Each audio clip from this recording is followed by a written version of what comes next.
Epson LabelWorks. Today I'm with the LW-PX800 and I'm going to show you what it looks like when you need to clean your printhead and 2 easy ways to do that.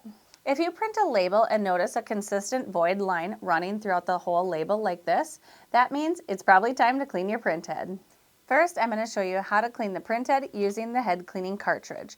Start by opening up your printer and removing any cartridge that's currently in it. Now the printhead is this element here. So sometimes you'll physically see debris on it, other times you won't, but we're going to go ahead and just put in the cartridge like any other cartridge.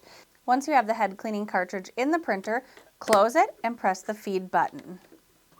You'll notice it's going to feed the tape and then it will give you the indicator light telling you that it's all done. If you don't have a head cleaning cartridge handy, you can also clean it using cotton swabs and rubbing alcohol. So take the tape that's currently in the printer out.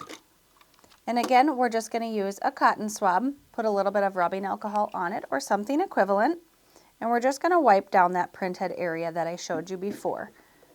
Just wipe it down, give it a second to dry, and when you're done, go right back to printing. That was 2 simple ways that you can clean the printhead on the LW-PX800. If you have questions on this printer or want to chat about your labeling needs, give us a call. We would love to talk with you. Thanks again, and happy labeling.